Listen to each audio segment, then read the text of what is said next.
With one game left to talk about, F.E.A.R is, well, yeah. Quick recap before we get into it. F.E.A.R 1 is made by Monolith and published by Vivendi. Vivendi own the publishing rights, so they contract Timegate to make 2 expansions, and they perform relatively well. F.E.A.R 2 is in production by Monolith, while they don't know who owns which rights. They're making a F.E.A.R game without the title rights, until the less than stellar reception of Perseus Mandate causes Vivendi to relinquish the rights back to Monolith and Warner Brothers. F.E.A.R 2 is a generally well-received game that was commercially successful. However, the original plan was for F.E.A.R 2 to be created by Day One Studios under Vivendi. That fell through when WB acquired everything, so the deal was that Monolith make 2 and Day One make 3. So the natural conclusion to this generally beloved series is to make it a shallow Gears of War rip-off co-op arcade cover shooter pile of shit. I commend the writing staff behind the game because there's an actual compelling story that's unfortunate enough to be trapped under several tons of septic waste. The blame goes between Warner Brothers, Monolith and Day One equally, although it's fair to say that WB's forced changes were the most detrimental. I can't convey how much I hate the experience of the game without getting banned for violent hate speech and domestic terrorism. So get ready for what I can only hope is a quick segment on F.E.A.R 3. The game starts with a pretty long exposition summing up the lore without really mentioning any of the events that took place over the previous games, with the sole exception of F.E.A.R saying, "When my brother found me, he put a bullet in my head." I don't exactly have a problem with any of that, but it'd be nice to actually know how we got into this situation. Which situation? Point Man is being beat by Armacam soldiers in a cell from a sleazy prison complex in an unnamed Latin American country. We don't know why he's there, how long he's been there, we don't know fucking anything, honestly. F.E.A.R walks through a wall and possesses one of the guards, snapping the neck of the other and providing Point Man an opportunity to break his bonds and leave the cell.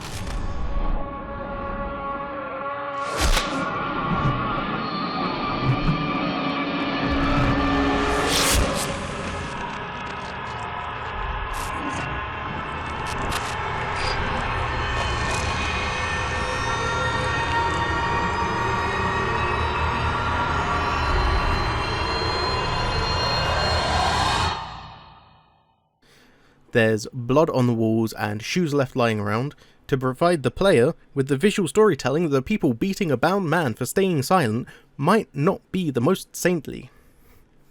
After killing his second enemy, Point Man has to pull a lever to progress, and because I want to get decent footage for my videos, I tend to re-record sections that don't look too good. I had something about a minute later that made me restart the section, and when I got back to the gate and lever, that never happened before. Don't tell me there's like jump scares you can miss. Between checking settings and accidentally messing up, I played that section 5 fucking times, and only on the final one did I get the jump scare. As much as I wish I could say, oh, it's good for the replayability factor to not have every jump scare in the same section all the time, that only works if your game is good enough to be played through further than the fucking tutorial, and this game is very decidedly not one of those games. This is 2011, where most gamers just want a chill, casual experience where they won't die often, if at all. Dark Souls 1 wouldn't release for another couple months, and Demon's Souls wasn't as popular as it is now. The only people that really wanted a hard experience were the RTS crowd. So putting RNG jump scares in a horror game that's not worth replaying diminishes all that the player is left to care about. Yeah, like what?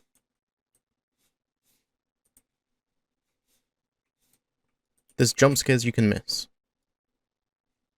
That doesn't even cover the fact that they haven't tried at all to build tension or anxiety with the environment. All through the game, I feel they forewent tense or anxiety creating sections for shock factor and cheap thrills. Making your first supernatural experience a jump scare will generally just prime the player to dismiss the horror aspect. To make a very quick comparison, the early Five Nights at Freddy's games, a franchise built off of jump scares with loud sound. Just by hitting start, you've got a job listing that says not responsible for injury/dismemberment, which is wrong enough that if you saw that in real life, you'd know not to apply for that job. Once you load in, you're in a dark, damp and extremely cramped office, hearing nothing but the electrical hum of a halogen bulb and a deep, incomprehensible rumble, at least until you hear the phone ring. Hello? Hello? I wanted to record a message for you to help you get settled in on your first night. I actually worked in that office before you. I'm finishing up my last week now, as a matter of fact, so I know it can be a bit overwhelming, but I'm here to tell you there's nothing to worry about. The words of the phone guy aren't as important as the tone he has when he says them, being forced to keep a smile as he casually talks about death and dismemberment. When you're not listening to him yet, you're using a monitor to watch cameras you have no control over, full of interference, as they pan across dimly lit rooms and halls. The shadows let your mind think about what could be lurking, waiting for you to notice. With like 5 PNGs and a voice recording, a single Christian game dev has built up more of an environment and more anticipation of danger than an entire studio that's already had experience with the universe, as they helped Monolith to port the first F.E.A.R game to consoles. In this age of internet plagiarism, I don't watch other people's videos because I want to keep my opinions my own, and this comparison was written about a week before this edition, but I saw a video by a much better channel talking about Security Breach, and his views on that game perfectly parallel mine on F.E.A.R 3's. And while these still weren't scary, they were at least surprising, because I had no indication they were coming. In a way, it makes me feel more like these jump scares have been forced into a game that doesn't really support them. We have to bear in mind that outside a few fairly brief periods where the atmospheres are creepy, the jump scares are still essentially the main way in which the game's horror is conveyed, which, off the bat, isn't a great look. Your primary form of creating frights is seen as not only inferior to the previous games, but mostly ineffective on its own, so imagine what that does for the horror experience at large. While the first time I jumped at a horror segment was in Perseus Mandate, and the only other time I got spooked was my own stupidity, there's still areas that instill anxiety in those games. I'm not asking to be scared out of my mind like 2013 PewDiePie. I don't want something so high octane it makes me or anyone else stop playing, but I want a horror game to offer something more than plastic jump scares. With that off my chest, let's try to fly through this again. With the change in design and layout, a lot of things have required tweaking. The larger arenas and open areas of the later maps require a further and faster grenade throw than previously, which means trying to use a grenade on people the game deems too close is just a waste. There are deuces on the board. Deuces? Yeah, twos, dumbass. I know that. Who the fuck says deuces? Did you hear something? Don't change the subject. Let's just get on with it. Ah, shit, he's loose! The game has a really in-depth sound engine, and other than this section, where the sound's muffled and echoed because of the door, I'm pretty sure it never gets used again. If they went further with it, I'd be genuinely impressed, but unfortunately it's underused to the point that it's worthless. The player is constricted to only carry 2 weapons, most of which are ungodly in how useless they are, and you can't even rely on melee against unaware enemies. What's your status? Nothing to report. Hear that? Stay sharp. If any of these mutants escape, Command would prefer if we didn't.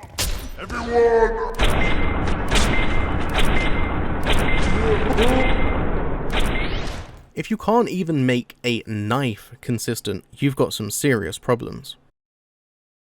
Because Day One Studios had only ever made console games, it's no surprise to say that this one was made for consoles without dedicating anything to PC.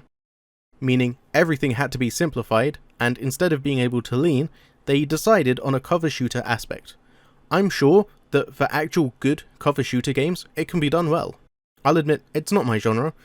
I've never played one, outside of this piece of shit, that is, but it's a restriction that removes the complexities of the first game. I'd rather they went the route of F.E.A.R 2 and just not had a lean or a cover system, than what they actually ended up doing, because taking cover doesn't help you any more than hiding behind a wall does. In fact, because your cover can be destroyed, it's worse than just hiding behind something indestructible. So you give me this grueling dichotomy of hiding behind a wall for my health to regen, or for me to take cover behind a wooden pallet, and once it inevitably gets destroyed, I get shot and either die, or have my healing delay reset. Such a hard choice. That isn't the only reason I hate this game though. Because of the rise of co-op shooters like Army of Two, WB decided that was the way to go for a series based on the psychological descent of the victims of trauma, PTSD, and generational abuse. This led them to making it an arcade-style game where you complete kill challenges and other shit to level your character up, getting more grenades or an increase to your slow-mo ability every couple levels. She never even got to hold her babies. There be treasure right on the open sea. Because there's two main characters, and you could choose to play either one in a solo game, you're no longer the character, you're just the controller and director. They can't make something about just one character, they're forced into doing something that includes both characters. You can't explore the trauma of Point Man having to kill the only family he's ever known, or the survivor's guilt of being the only soldier to escape the first game alive, because if Vettel were going through it alone, it wouldn't be the same. He wouldn't commiserate the dead, his character would be one to languish in the death and destruction. But for Point Man to gloat about Jankowski being dead or Delta Force being eviscerated, that just wouldn't be our Point Man. While it's a subjective topic, I hate the visual design. It's cel-shaded meets realism and it looks terrible. Look what they did to my boy Pax. Once again, I'm sure it must feel like a weak point, nitpicking because I have a clear bias against this game in particular, but the art direction is genuinely an integral part of a game or a series' success. Other than the oversaturation of the intended market, part of the reason Sony's Concorde died is because of the art direction. I'm not saying DEI, I'm saying art direction. Even being charitable enough to exclude F.E.A.R's expansions for being derivatives, the two Monolith titles had grounded, realistic graphics, even if it sometimes came at the expense of a character looking like a Muppet.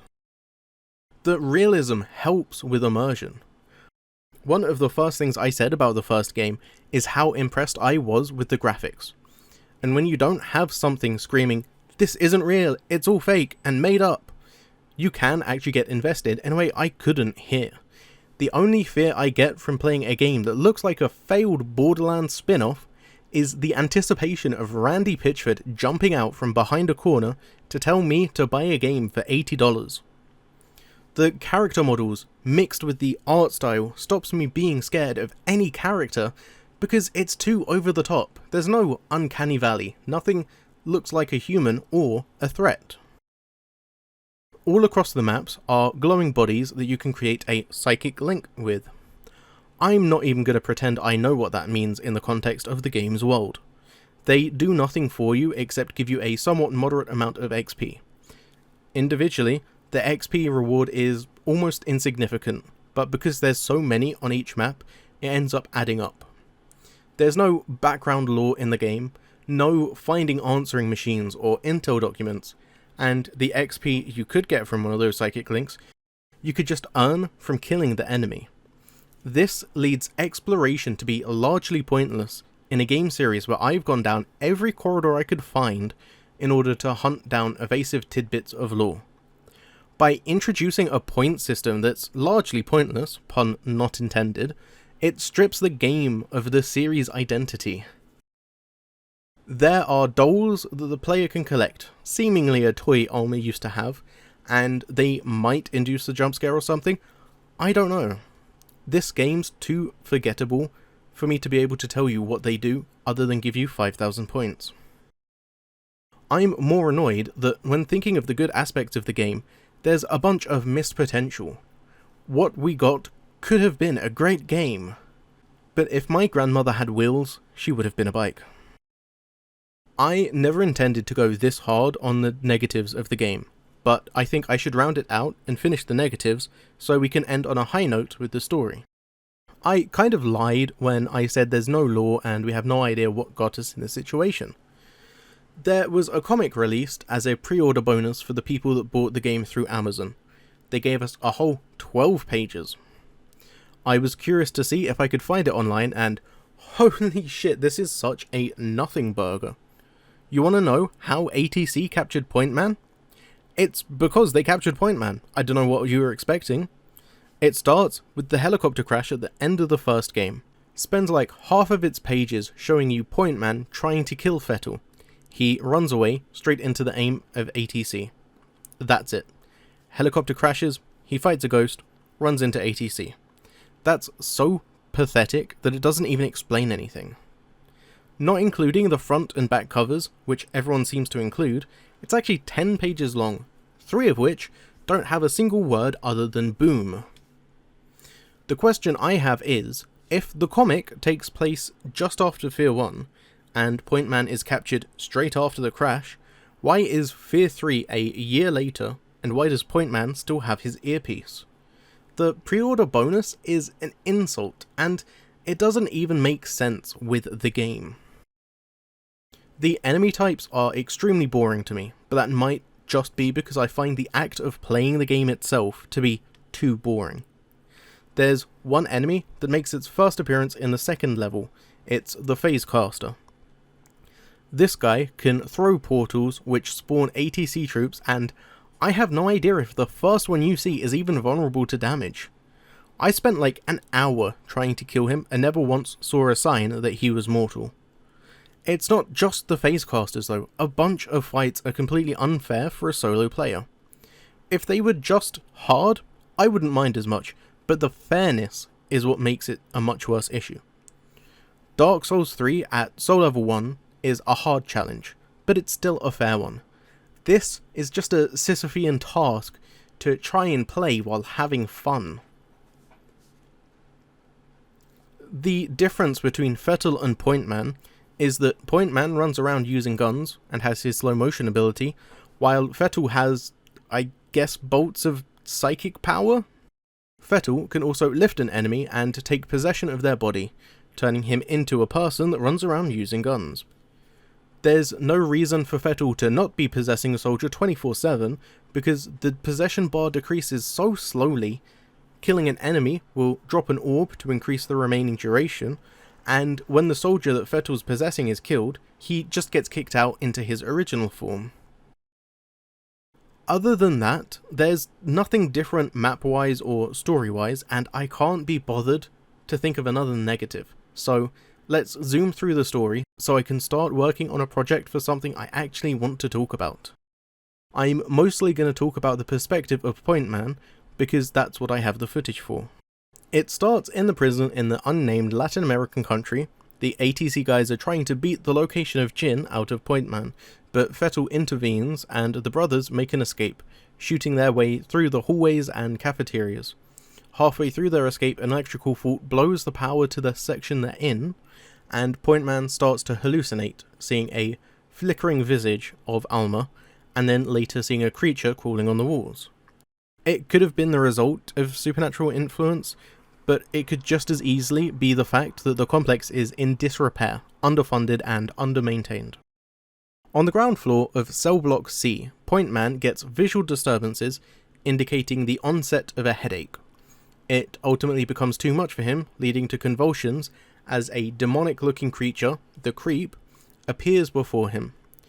Point Man hallucinates a set of doors with the words Project Origin Ward Facility. But he doesn't have enough time to consider what it means, as the complex explodes, sending him splashing into the sewer system below. Unable to beat the tide, he flails trying to grab onto anything he can, until Paxton extends an arm and pulls him to relative safety. Point Man appears to lose consciousness for a moment before Fettel tells him to wake up, pushing him back on the path to Jin. Unfortunately, the splashdown disarmed Point Man, and while searching for a weapon, he receives another hallucination of Alma, now older and more pregnant than she used to be.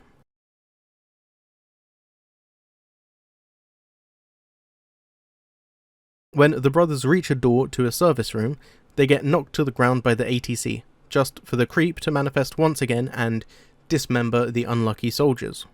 Another visitor to this scene is pregnant Alma, although the sight of the creep causes her to shriek and regress back to a cowering child, disappearing upon approach. Command, Echo 3-1. We got him. Preparing for pacification and transport. Come up out of the northwest corridor.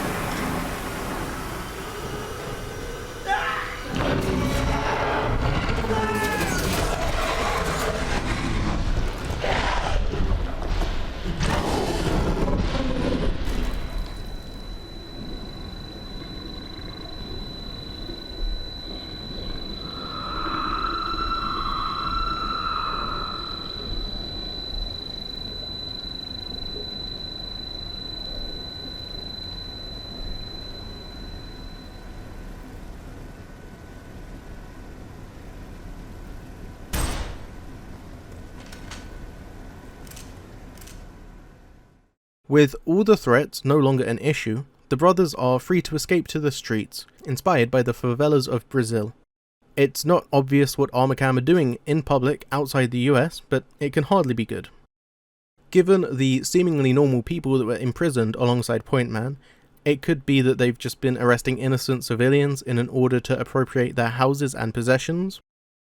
A group of Armacam troops rappel from a helicopter, inspiring Fettel to consider a helicopter as being the way they leave to get back to the city of Fairport, following the psychic link to their expectant mother. During the flight, a large wave of energy that sure looks like the energy surrounding Fettel propagates through the sky, disabling the helicopter and causing an impromptu landing of the more violent variety straight into a supermarket. While coming back into consciousness, Point Man witnesses one of the pilots of the now destroyed helicopter being dragged off by a pair of hoodlums. Streaks of blood lead away from unwilling participants that were dragged off previously. Crawling between shelves and aisles, the brothers are stalked by shadows, tunneled towards cult symbols drawn in the blood of ATC agents and citizens alike. Behind most doors are lurkers, merely watching the brothers, not taking action until the brothers have been herded into the TV section, dashing around to build fear in their prey before they strike as a hungry pack. On the precipice of the pounce, the Point Man hallucinates one of the cultists crawling towards him in a blood-soaked fervour. But there's no mistaking it this time. The trap has been sprung and the rabid hordes descend, skin greyed, eyes red as blood, emblazoned with an A carved into their chests. Now, the cat is out the bag. The raving cultists are clearly under the influence, if not the direct control of Alma, so there's no reason to hold back, and Alma finally shows herself, stalking her sons like she did just a year ago, while most of the citizens of Fairport prowl. Of course, they're not the only threat to the boys, as the marks of the creep remind us that we can't ignore him.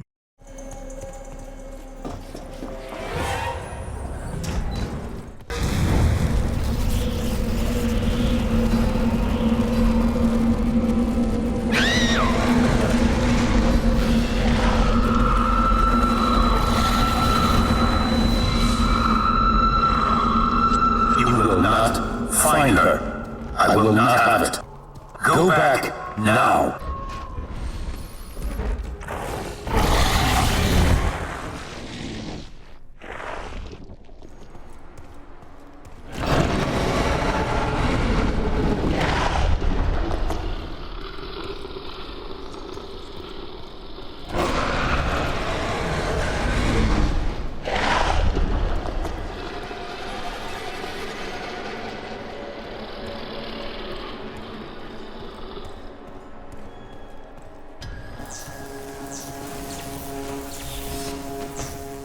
That doesn't stop the push for the streets against the HOA members that decided suicide vests were good fashion.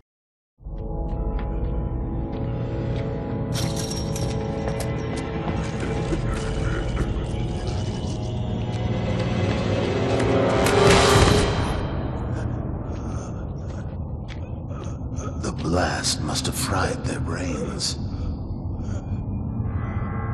However, there's something about their behavior I admire. Their taste for violence.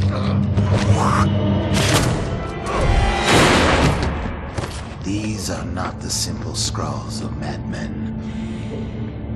They are meant to be a message, I think. Come, brother. I'm beginning to think something tremendous is happening.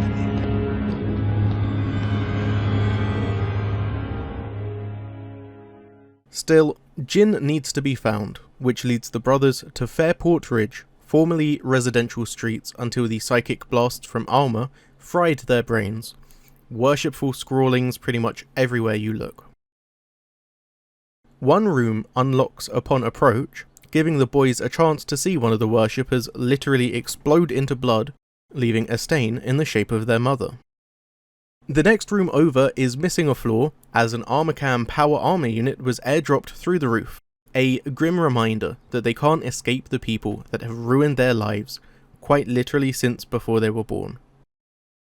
The resulting reunion with Armacam leads to more bullets being fired than any one person could count, and when the boys dive into a building for safety and passage onwards, they have even worse reunions.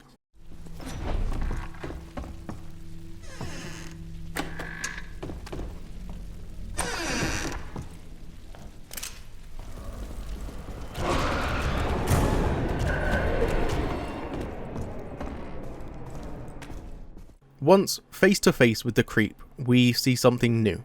It resurrects several dead cultists, as if he had more control or influence than Alma herself has. Monsters. It's a bit rude to call people monsters, but it's even ruder to grow a tree through wallpaper.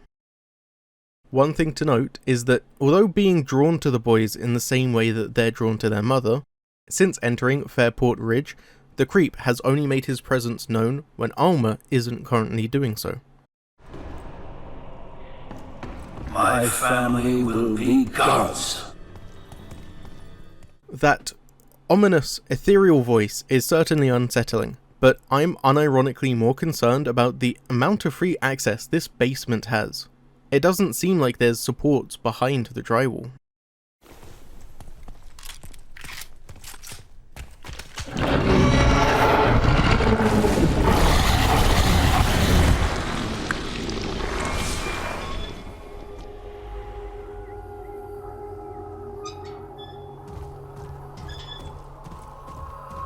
You believe she is innocent, frightened.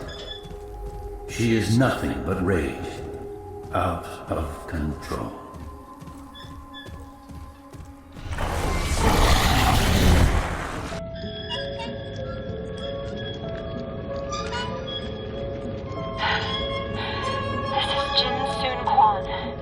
Can anyone hear me? I've come across some information that needs to get out, but there are people everywhere, and it's impossible to move about outside. Forget this girl. Saving her won't free you of your ghosts. She's insignificant compared to what is going on around us. Why we've really returned to this God-forsaken place. Find a power relay station. Follow the utility tunnels that lead into the city. It's the only way to reach me safely. The fighting in the residential district triggered a full Armacam response, with near-endless waves converging on the brothers, only being forced to relent when another blast, more powerful than the others and increasing in frequency, downed the troop transport, clearing the path to an EPA that could be commandeered, giving the boys in blue a taste of their own robot-shaped medicine. The unbalanced slaughter gets interrupted by another, more intense hallucination that also finds itself more frequent than before.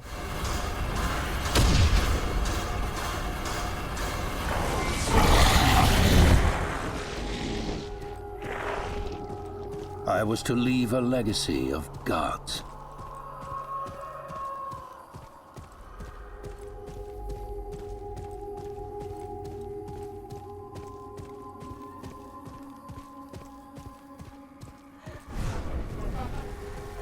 Instead, it will be a legacy of monsters.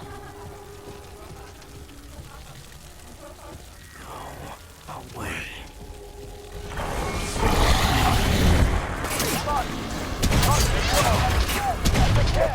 That isn't enough for the boys to give up their journey, pressing forward into the power station and going toe-to-toe with another phase caster, in which they use his own machinery against him, damaging the generators he draws power from in order to literally blow him the fuck up.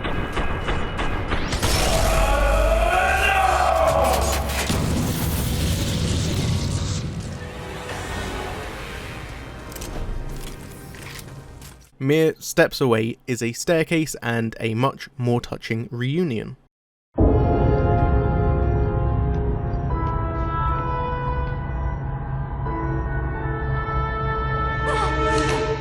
I thought you'd be happy to see us.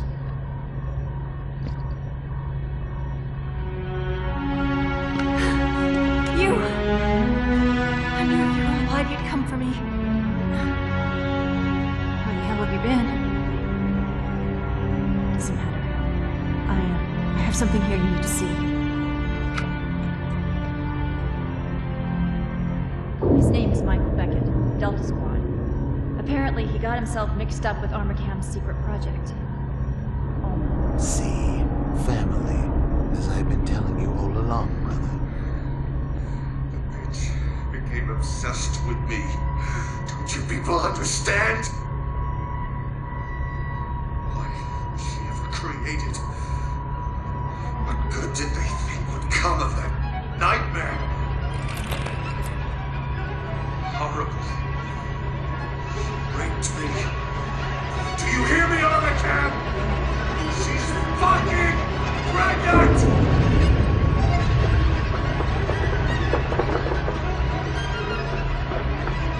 A ghost in the flesh. You need to act immediately. Stop this from happening. As if she knows anything. All these paranormal anomalies are like contractions. Judging by the severity of them already, I'd say we don't have much time. Are you with me on this?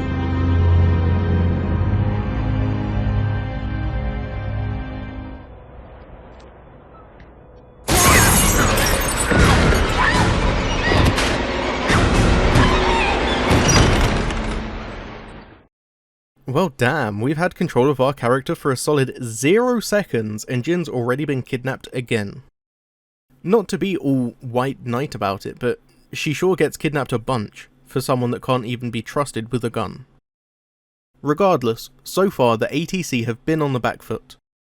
However, the brothers have walked into the Lion's Den, and the Lions are fighting on a home field advantage. Streets lined with checkpoints and concrete dividers to impede traffic, in both the literal and metaphorical sense. Of course, there's also the hell pits to contend with, that spawn from nowhere due to the immense power this close to Alma. Words of encouragement can be heard over speakers from a very rude and condescending Armacam employee.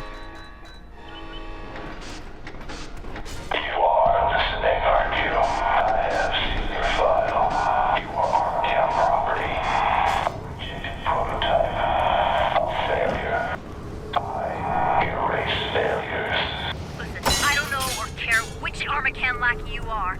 Just stay out of our way. We have a mission to complete.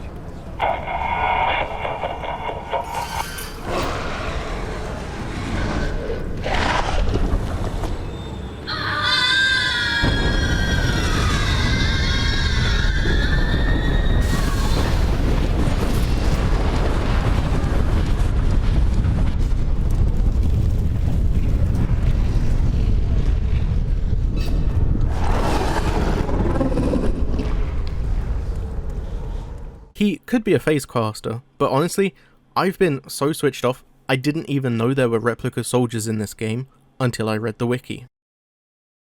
The more pain Alma experiences going through labour, the stronger pull her dark, demented reality has on our world, distorting and destroying all that finds itself unlucky enough. With the road forwards being destroyed, the brothers are forced to find their way through yet another market, while their encounters with the creep finally show the damage it causes them when he lingers. When the creep finally has Point Man in his grasp, his actions elicit a child scream on top of the customary hallucinations.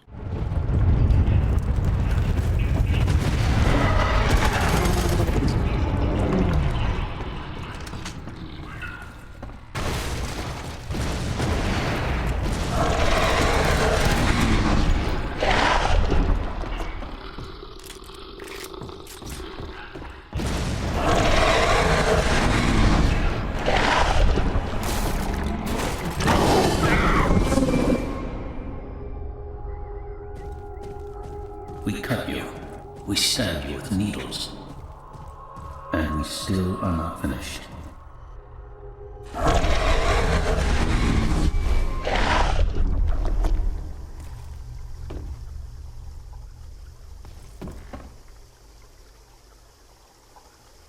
As much as the characters are haunted by the creep, I'm haunted by yet another Phasecaster fight, which evolves into a fight with another power armor. Fortunately, the boys get to play with a new toy, an electrical weapon capable of arcing to nearby targets and incapacitating them while they slowly cook. Instead of playing more with the new toy, the boys are reminded of the urgency of their mission as another contraction nearly tears the whole city apart.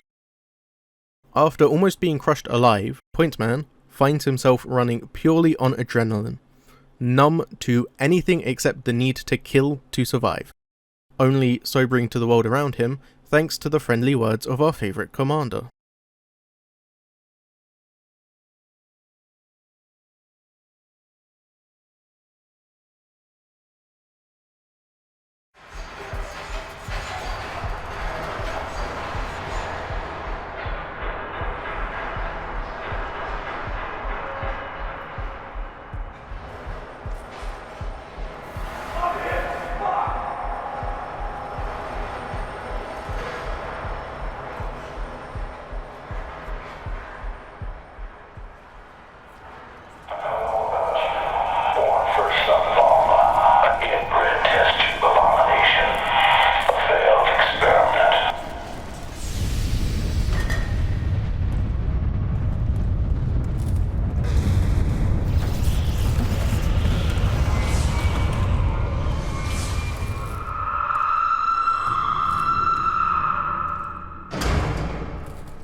Now back to their full senses, the boys do what they were born to do, and kill anything with a pulse to further their own agendas. Walking past a medical triage centre and over the corpses of annihilated civilians in Armacam shipping containers, Point Man catches up with Jin as she gets kidnapped another fucking time. Legit, we've seen her for 10 seconds, and she's already been kidnapped twice today. Well, as a true-blooded American, Point Man would do anything for his short-stack Asian waifu against the better judgments of literally everyone else in this world. So he decides to fight as many Phasecasters as are willing to throw themselves into his sights. Whether out of fear of the technology getting into the wrong hands, or terrified of what ATC would do if they failed, once they've taken enough damage, the Phasecasters activate a self-destruct in their suits. Although they could go practically anywhere, they decided to just hide Jin in a nearby storage container so that she could be freed in 2 entire seconds of movement. As the destruction of the world advances, the tower collapses in the direction of our brave adventurers.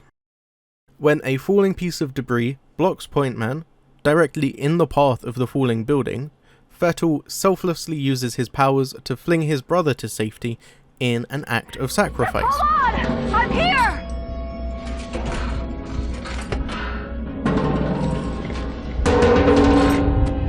There you go. Come on, we gotta move!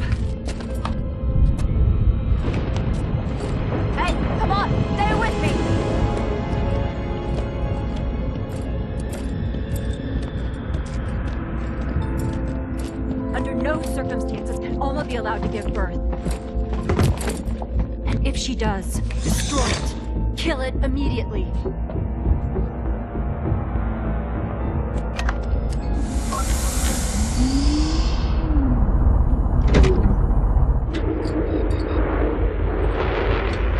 Just like old times, brother. Crammed together with no privacy, wanting to rip each other's heads off. Rats in a cage. Mother is calling us to her side to witness the moment, to share in the power, and you want to stop her? We have more than one option here, you know. We have to think about things as a family. I was afraid of this. The energy surges are messing with the navigation systems, and pods are crashing everywhere. I'm gonna try and land you on the bridge to Port Authority. You're gonna have to do some walking. Sorry, it's the best I can do. This is our moment, brother. This is where we must stand together. If you stand against me, well, it's ugly business killing a sibling, but you know all about that, don't you? Can you do it again? Brace for impact! This is not going to be a smooth ride.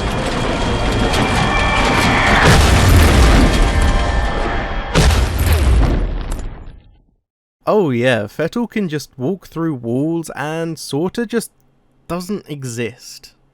Not in our plane, anyway. Well, he did at least save the life of his brother before giving him a literal life or death ultimatum. We have fought humans, crazy humans, apparently we fought clones of humans, and we had a one-sided fight with a very invulnerable creep. It's time for the supernatural to enter the ring. Yet another corruption from their mother that they're hindered by, hurt by, and forced to deal with head on. They may disappear into pile of ash and smoke when killed, but the scars they leave remain. Lifting themselves out of the confined space their ghost mother inadvertently rocketed them into, and defeating a Facecaster, or 3, the boys are free to borrow some EPAs and have one of the mech fight experiences of all time. With how cool mini military mechs are, I can't really imagine making a sequence with them bad. Continuing their travels westward, as they approach the town, the sky is engulfed by a piercing red, the roads all but decimated, our world now looking like the twisted realities seen only in the hallucinations that Alma's link burdened people with. It's only as the boys reach an Armacam checkpoint, they see that all roads lead back to Auburn.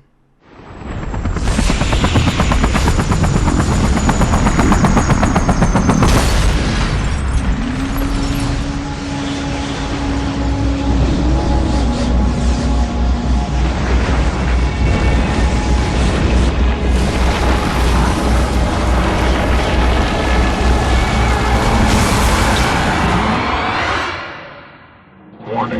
Mechanical systems damage critical. Performance compromised. Systems going offline.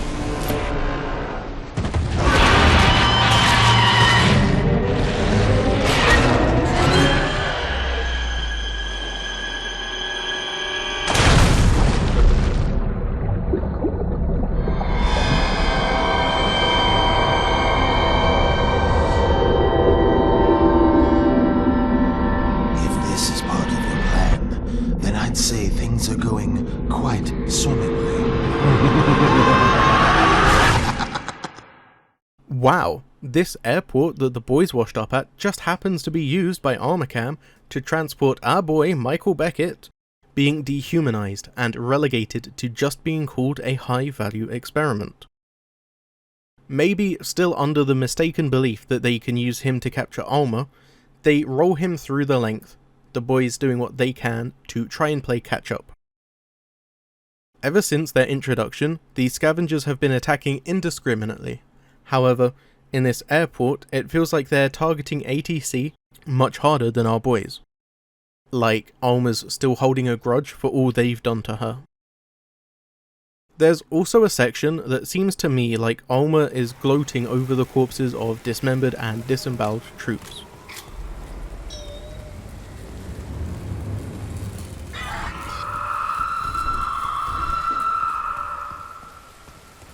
Stay in teams of 2 or more. Check in at regular intervals. Repeat, atmospheric disturbance imminent. Secure all checkpoints. Paranormal anomalies are expected. Stay in teams of 2 or more.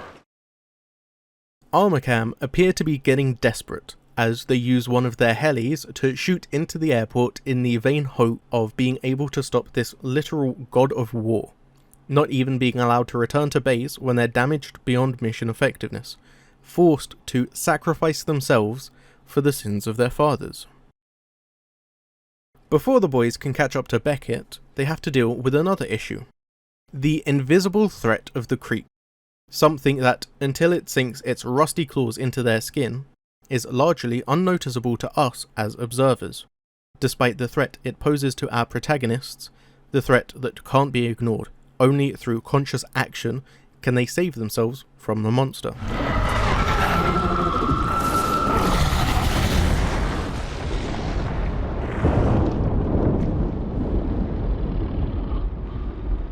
Upon reaching the tarmac and seeing the commanders in charge of relocating Beckett, the boys have to once again joyride a power armor unit for all of like a minute and a half, fighting their way to a previously silent man, now voiced by the TF2 medic. I've told you everything. Just leave me be.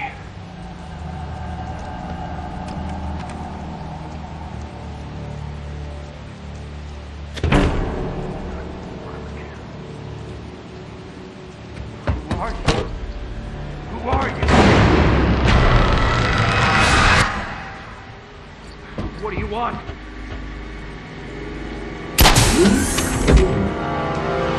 Allow me.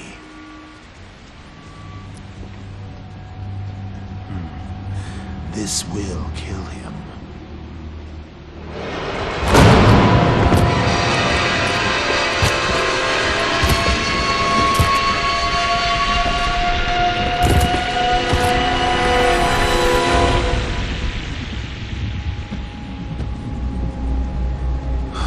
This man is a shell, brother.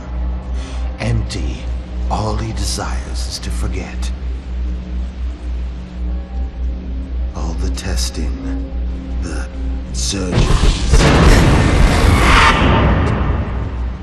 They weren't able to create any new prototypes with Mother, so they used artificial means.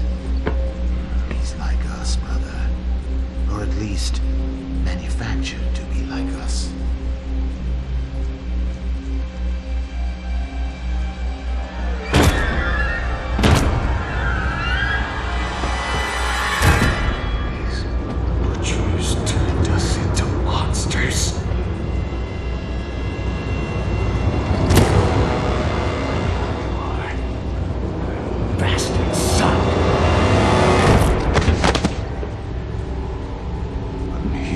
Because of you.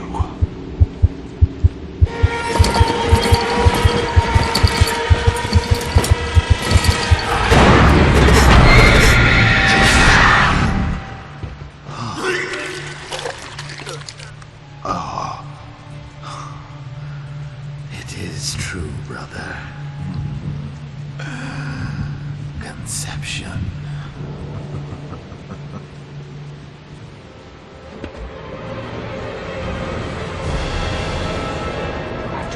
Filthy maggot that grows inside her! She's no longer your mother, child. It cannot be allowed to...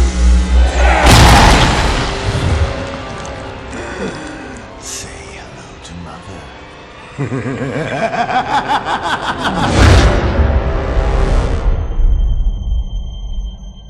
So I've kept the level transition cutscenes from you guys because they were just too on the nose and they gave it all away too soon. So here's a supercut of them. He kept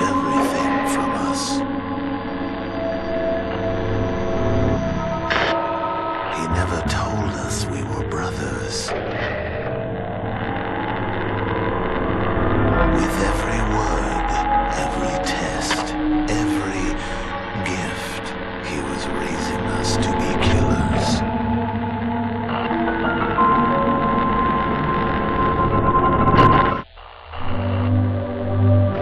Again and again he tortured us, looking for his perfect prototype, his psychic commander. He drove me screaming to the fringes of my mind. But I was simply growing stronger, closer to Mother. When I was 10, Mother reached out to me. We joined minds. She was learning how to escape her containment. 6 days later, our friends at Armor Camp killed her by cutting off her life support systems. These people, these survivors, have also been touched by her.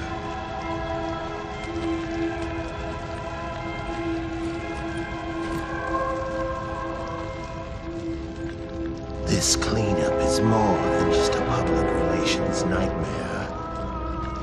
It's about attempting to control something terrifyingly powerful.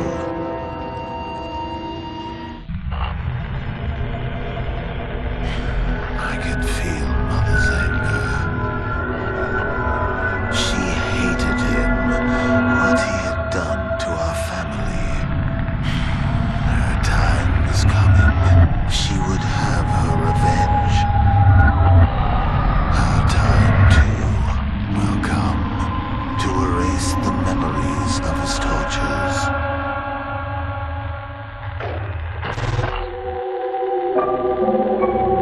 Together, we would have been like gods.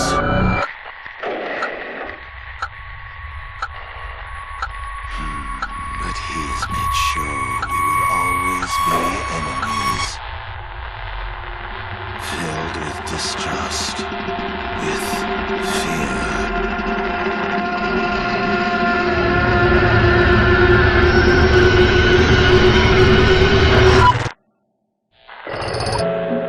She tried to call us both, brother, but only I could hear her, share in her pain.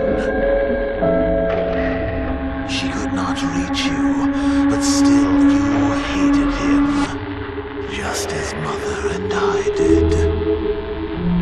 All he did, brother, was give us life.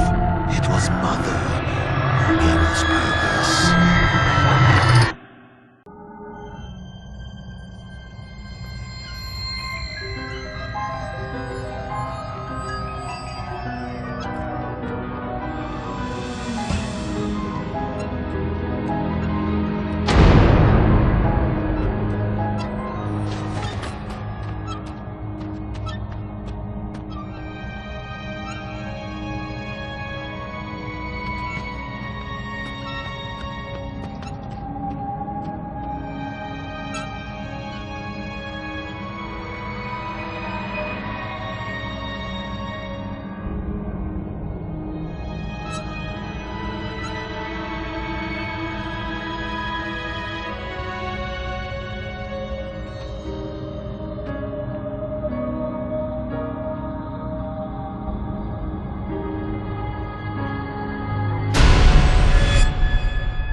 Called him the Creep. Remember? I wanted to kill him. Stick a knife into his heart. Instead, so I could make it like I was the monster. He was the monster. Oh, there it is. You're not afraid of the Creep, are you? Follow me. Unless you want to stay here alone.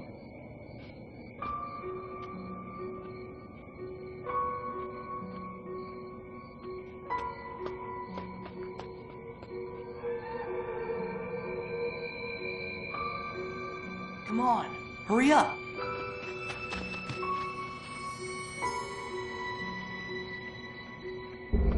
He's in there waiting for us, you know.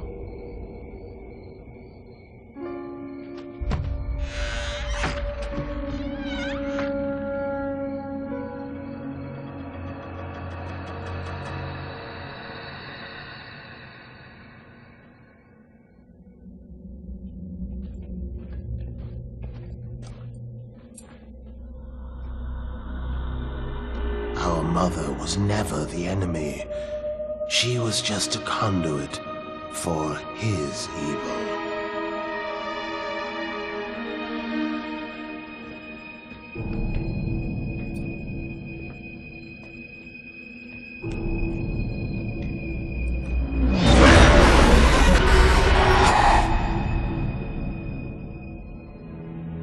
Harlan Wade may have been blood, but he was never part of the family.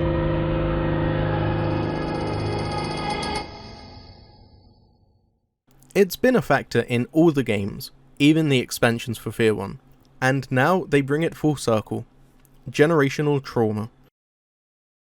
The series is just as much about the sins of the father, the damage that abuse can do both physically and mentally, and how it can perpetuate this cycle of abuse, even in the most well-meaning of people. Even F.E.A.R 2 ties in because by the end of the first, Harlan Wade is dead. Alma gets her revenge on her abuser, but she couldn't let it go. She couldn't move on. Sometimes, when we face our problems, it doesn't fix us. It doesn't help us. Destroying the monster we despised, the creep that haunted us our entire lives, it just gives us one less thing to understand. We aren't magically better when we understand the root of our problems. We have to work in order to take back the control it has over us. And even then, it's okay to be sad as long as you can cope in a healthy manner. Better doesn't mean that it never happened to us. It just means that we had the strength to fight, that we take control of our lives and our actions, and strive to be a caring person despite the shit that we've been through.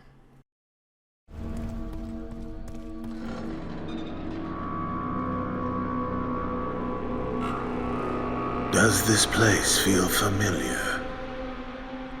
They watched us here, watched the little rats play in their cage.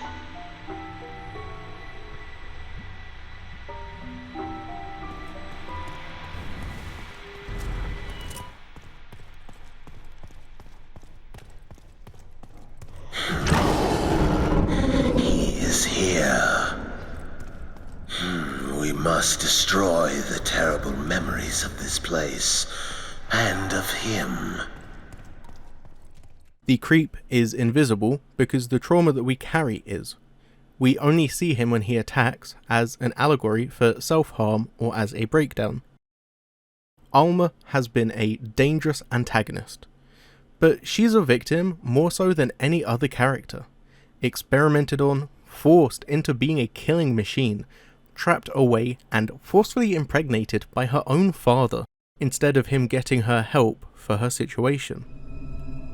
Show me you're special, like your soulmate!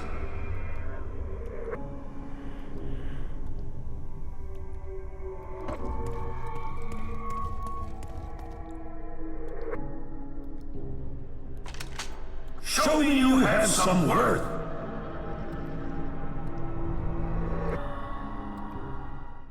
But abuse can be more than that. It can be a parent refusing to acknowledge their child's success, denigrating them for their own misguided ideals. Whatever the abuse or trauma, it's just as valid as physical abuse. It's just as important to address.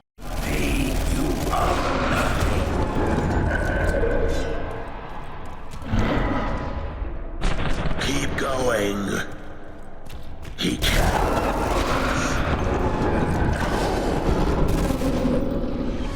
Dare try to break away from me? We must put the past in its place. It is all that holds us back from reaching Mother.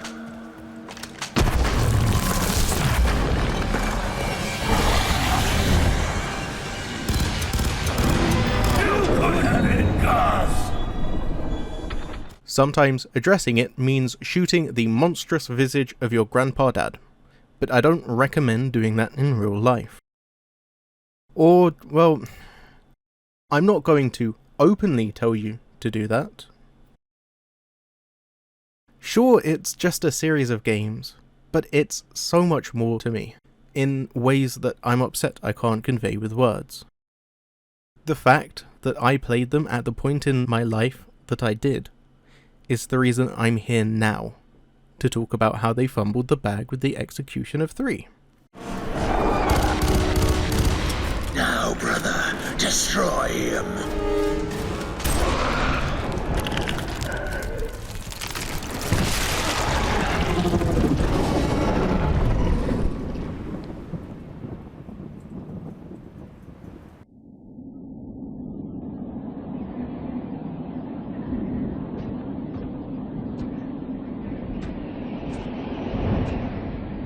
My children, Alma, you were to be my legacy, but you are all monsters.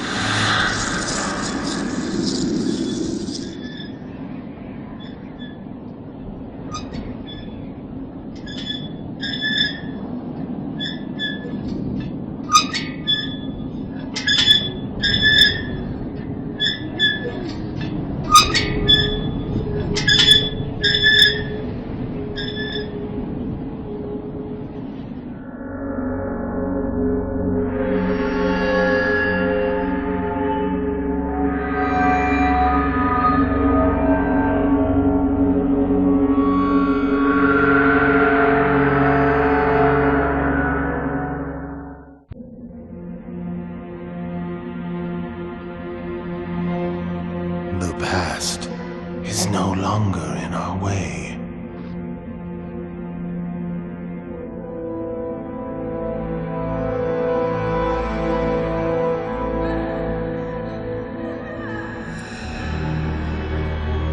It's happening. Let's go to her. This is something we must see.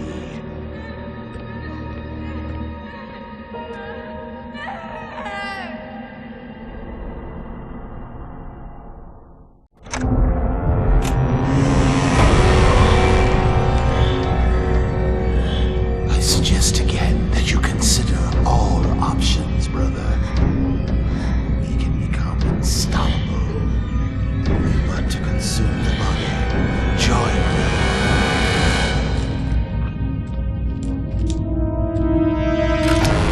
What are you doing? Has family never meant anything to you? Are you going to continue to follow the orders of that woman, or stay true to your own blood?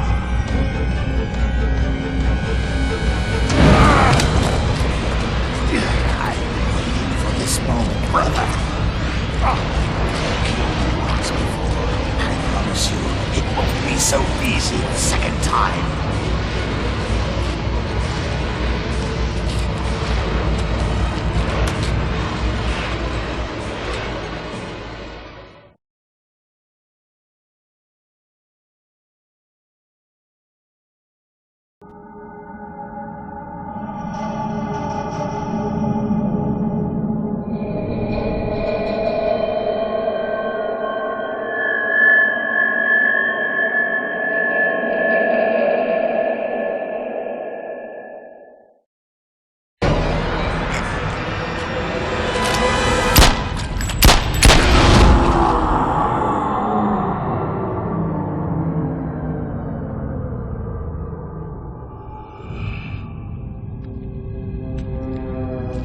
It never had to be like this, brother. We could have been like gods.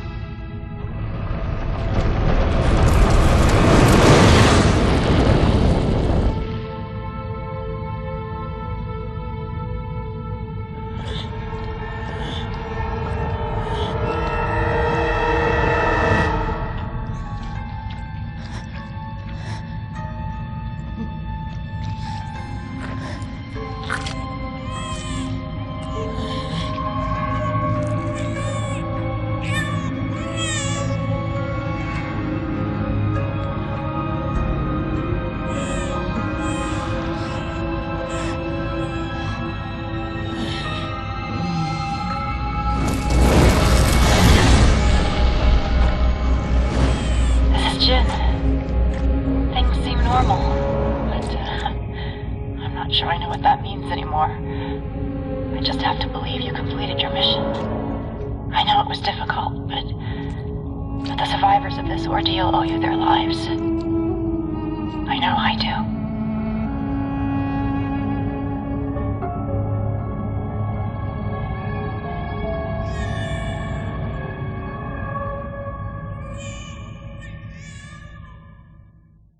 I like to think the Point Man ending is canon, that he refuses to take control in the way the others did, and in that, he saved a baby from the abuses he's known all too well.